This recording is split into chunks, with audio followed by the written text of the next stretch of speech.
നമസ്കാരം. Voice of റോസിലേക്ക് ഒരിക്കൽ കൂടി സ്വാഗതം. സബ്സ്ക്രൈബ് ചെയ്യാൻ മറക്കരുത്.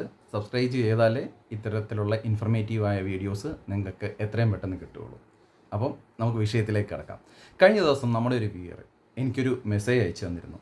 ആ മെസ്സേജ് എന്തെന്ന് വെച്ചാൽ, നോ പാർക്കിംഗ് സ്ഥലത്ത് ആൾ വാഹനം നിർത്തുകയും അതേപോലെ ആളെ ഇറക്കുകയും ചെയ്തുകൊണ്ടിരുന്ന സമയത്ത് പിന്നിൽ കൂടി വന്ന പോലീസ് വാഹനമോ മോട്ടോർ വെഹിക്കിൾ വാഹനം, അത് കൃത്യമായി പുള്ളി അതിനകത്ത് മെൻഷൻ ചെയ്തിട്ടില്ല, പുള്ളിക്ക് ഫോട്ടോ എടുത്തിട്ട് പെനാൽറ്റി അടിച്ചു കൊടുത്തു എന്നുള്ളതായിരുന്നു. അതിനെ എങ്ങനെ നേരിടാം? അതിൽ പുള്ളി കൃത്യമായി പറയുന്നുണ്ട്, വാഹനം ആളെ ഇറക്കിയതിന് ശേഷം ഞാൻ മുമ്പോട്ട് പോയി, ട്രാഫിക് ബ്ലോക്കോ ട്രാഫിക് അസൗകര്യങ്ങളോ ഒന്നും തന്നെ ഉണ്ടാക്കിയിട്ടില്ല എന്നുള്ളത് കൃത്യമായി പുള്ളി എനിക്ക് തന്ന ലെറ്ററിനകത്ത് വിശദീകരിക്കുന്നുണ്ട്. അപ്പം അത് നമ്മൾക്ക് എല്ലാവർക്കും ഉണ്ടാവുന്ന ഒരു കാര്യമാണ്. അറിവില്ലായ്മ അല്ലെങ്കിൽ നിയമത്തെ പറ്റിയുള്ള അറിവില്ലായ്മ ഒരു മോശം കാര്യമല്ല. അറിയുന്ന കാര്യങ്ങൾ എനിക്കറിയാവുന്നതുപോലെ നിങ്ങളിലേക്ക് നിയമപരമായ കാര്യങ്ങൾ അറിയിക്കുക എന്നുള്ളതാണ് എൻ്റെ കടമ. അപ്പം അത്തരം കടമകൾ ചെയ്യുന്നത് കൊണ്ടാണ് ഈ ചോദ്യത്തിനുള്ള കൃത്യമായ ഉത്തരം ഞാൻ പറയുന്നത്. നിയമം ഇന്ത്യൻ പൗരൻ എന്ന നിലയ്ക്ക് നമുക്കെല്ലാവർക്കും പാലിക്കപ്പെടാനുള്ളതാണ്.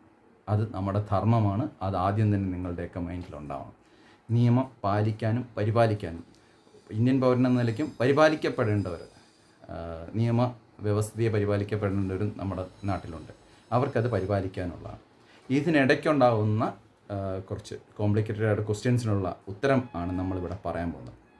താങ്കളുടെ ചോദ്യപ്രകാരം 3 കാര്യങ്ങളാണുള്ളത്. ഒന്ന് നിയമ പശ്ചാത്തലം, അതുമായിട്ട് ബന്ധപ്പെട്ടുള്ള. 2 മോട്ടോർ വെഹിക്കിൾ ആക്ട് എങ്ങനെയാണ്, ഇനി സാധാരണ പിഴ എങ്ങനെ. ഈ 3 കാര്യങ്ങളെപ്പറ്റിയും ഞാൻ നിങ്ങൾക്ക് കൃത്യമായി പറഞ്ഞുതരാം. ഇത് കൂടാതെ ചെറിയൊരു ഇൻഫർമേഷനും കൂടെ ഇതിൻ്റെ കൂടെ തരുന്നതാണ്.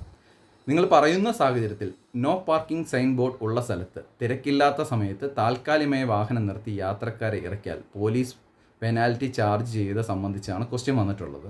അത് നിങ്ങൾക്ക് ചെയ്യാവുന്നതാണ്. പെനാൽറ്റി ഈടാക്കാൻ സാധിക്കുകയില്ല എന്നുള്ള കാര്യം ആദ്യം തന്നെ പറയട്ടെ. എന്തുകൊണ്ടെന്നാൽ അതിൻ്റെ ഒരു പശ്ചാത്തലം ആദ്യം തന്നെ പറയാം. നോ പാർക്കിംഗ് ഏരിയയിൽ 3 മിനിറ്റിൽ കൂടുതൽ വാഹനം പാർക്ക് ചെയ്താൽ മാത്രമേ, അതും ട്രാഫിക് പ്രശ്നങ്ങൾ കൊണ്ട്, അതായത് ട്രാഫിക് നമുക്ക് വയലേഷൻ ഉണ്ടാക്കിയാൽ, അതായത് ട്രാഫിക് ബ്ലോക്കോ ഒക്കെ നമ്മൾ ഉണ്ടാക്കിയാൽ മാത്രമാണ് വാഹനം ഇഗ്നീഷൻ ഓഫ് ചെയ്യാതെ ആ പാസഞ്ചേഴ്സിനെ ഇറക്കി, അല്ലെങ്കിൽ നമ്മുടെ കൂടെ വന്ന വീട്ടുകാരെ ആരെങ്കിലും ഇറക്കുകയും ഡിക്കിയിൽ നിന്ന് സാധനം എടുത്ത് 3 മിനിറ്റ് മുമ്പ് എടുത്തു കൊടുത്ത് ആ വാഹനം മുമ്പോട്ട് മൂവ് ചെയ്ത് പാർക്കിംഗ് ഉള്ള സ്ഥലത്ത് പോയി പാർക്ക് ചെയ്യുന്ന സമയത്ത് ഈ ഇറക്കുന്ന സമയത്ത് ഫോട്ടോ എടുത്ത് ഫൈൻ ചെയ്യുന്നത് നിയമത്തിൽ നിലനിൽക്കാത്ത കാര്യമാണ്. നമുക്കൊക്കെ ചെയ്യാവുന്നതാണ്. ഇനി 3 മിനിറ്റിന് ശേഷം ഈ നോ പാർക്കിംഗ് സൈൻ ബോർഡിൽ വാഹനം ഉണ്ടെങ്കിൽ അത് പെനാൽറ്റി അടയ്ക്കേണ്ടതാണ്, പോലീസ് പണിഷ് ചെയ്താൽ. മോട്ടോർ വെഹിക്കിൾ ഡിപ്പാർട്ട്മെൻറ്റെല്ലാം. ഇതാണ് ആ ചോദ്യത്തിനുള്ള ആൻസർ. കൃത്യമായി മനസ്സിലായിട്ടുണ്ടാവും എന്ന് ഞാൻ വിചാരിക്കുന്നു.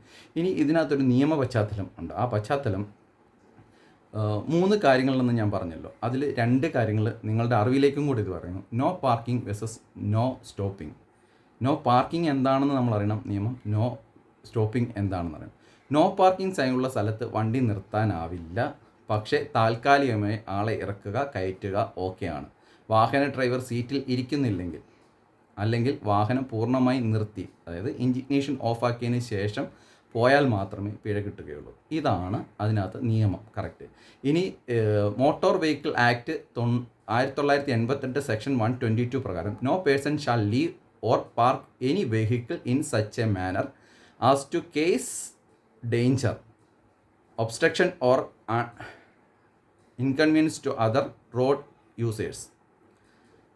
ഇത് പ്രകാരം ഇതെന്താണെന്ന് നിങ്ങൾക്ക് മനസ്സിലായിക്കോളൂ. മറ്റുള്ള ആൾക്കാർക്ക് ബുദ്ധിമുട്ടുണ്ടാകുന്ന തരത്തിൽ പാർക്ക് ചെയ്ത് ട്രാഫിക് ബ്ലോക്ക് ഉണ്ടാക്കിയാൽ മാത്രമേ മോട്ടോർ വെഹിക്കിൾ ആക്ട് 1988 സെക്ഷൻ 122 പ്രകാരം പെനാൽറ്റി അടിക്കാൻ പറ്റുള്ളൂ. ഇനി സാധാരണ ട്രാഫിക് പിഴ, നോ പാർക്കിംഗ് വരുന്നിടത്ത് സാധാരണ പോലീസുകാർ വന്ന് ഫോട്ടോ എടുക്കും, 250 രൂപ പെനാൽറ്റി അടിച്ചിട്ട് പോകും. പക്ഷേ അത് തെളിവ് വേണം എന്ന് നമ്മൾ പറഞ്ഞാൽ, വാഹനം പാടില്ലാത്ത വിധത്തിൽ നിർത്തിയിട്ടിട്ടുണ്ടെന്ന് സാക്ഷ്യപ്പെടുന്ന എന്തെങ്കിലും വേറെ കാര്യങ്ങൾ, അതിന് നമ്മുടെ വാഹനം കൊണ്ട് മൊത്തത്തിലുള്ള ട്രാഫിക് ബ്ലോക്ക് ഉണ്ടായിട്ടുണ്ട്, 3 മിനിറ്റ് കൂടുതൽ ആ വാഹനം അവിടെ പാർക്ക് ചെയ്തിട്ടുണ്ടെന്ന് തെളിവുകൾ നമ്മൾ ചോദിച്ചാൽ ക്ലിയറായിട്ട് തന്നെ ഇത് ഒഴിവാക്കി തരുന്നതായിരിക്കും.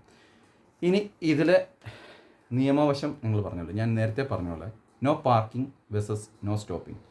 നോ പാർക്കിംഗ് എന്ന ബോർഡുള്ളിടത്ത് 3 മിനിറ്റ് വരെ നമുക്ക് സമയമുണ്ട് ഒരു സാധാരണക്കാരന് ആളെ ഇറക്കാൻ. പക്ഷേ ആ സമയമുണ്ടെന്ന് പറയുമ്പോൾ മറ്റുള്ള യാത്രക്കാർക്ക് ബുദ്ധിമുട്ടുണ്ടാക്കാത്ത, അല്ല വാഹനങ്ങൾക്ക് ബുദ്ധിമുട്ടുണ്ടാക്കുക, കടന്നു പോകാനുള്ള സൗകര്യം ഉണ്ടാക്കി കൊടുക്കുന്ന രീതിയിൽ വേണം ആളെ ഇറക്കാൻ. അതാണ് നിയമം. അല്ലാതെ റോഡിൻ്റെ സെൻറ്ററിൽ നോ പാർക്കിംഗ് ബോർഡുണ്ട്, സൈഡിൽ കൊണ്ടിട്ട് ബാക്കിയുള്ളവരെല്ലാം ബാക്കിലോട്ട് ബ്ലോക്കാക്കി നിൽക്കുന്നത് നിയമത്തിന് അഗനസ്റ്റാണ്. അത് നിങ്ങൾക്ക് സംരക്ഷണം കിട്ടുകയില്ല. ഇനി നോ സ്റ്റോപ്പിംഗ് എന്ന് പറഞ്ഞാൽ ആ സ്ഥലത്ത് വണ്ടി നിർത്താനേ പാടില്ല എന്നുള്ളതാണ്. പക്ഷേ അൺഫോർച്ചുനേറ്റ്ലി നമ്മുടെ നിയമപാലകർ, നിയമം സംരക്ഷിക്കേണ്ട ആൾക്കാർ കഴിഞ്ഞ ദിവസം എനിക്ക് കാണാൻ സാധിക്കുകയുണ്ടായി, ട്രാഫിക് സിഗ്നലിൻ്റെ സൈഡിൽ നോ സ്റ്റോപ്പിംഗ് എന്ന ബോർഡ് വെച്ചേക്ക്. വിരോധാഭാസമല്ലേ? ട്രാഫിക് സിഗ്നലിൽ റെഡ് കത്തിയാൽ വണ്ടി അവിടെ നിർത്തണമല്ലോ.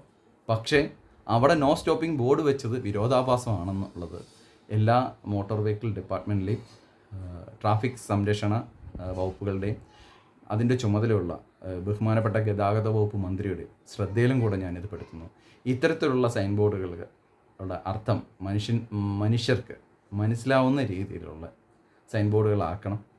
അതിനെപ്പറ്റി കൂടുതൽ വിദ്യാഭ്യാസം നമ്മുടെ ട്രാൻസ്പോർട്ട് ഡിപ്പാർട്ട്മെൻറ്റായാലും ട്രാഫിക് ഡിപ്പാർട്ട്മെൻറ്റായാലും ആളുകൾക്ക് കൊടുക്കണം എന്നും കൂടി വിനീതമായി അഭ്യർത്ഥിച്ചുകൊണ്ട് ഇന്നത്തെ വീഡിയോ അവസാനിപ്പിക്കുന്നു. നന്ദി, നമസ്കാരം. അടുത്ത ഇതുപോലുള്ള നിങ്ങളുടെ ചോദ്യങ്ങളുമായി വീണ്ടും കാണുന്നിടം വരെ നമസ്കാരം.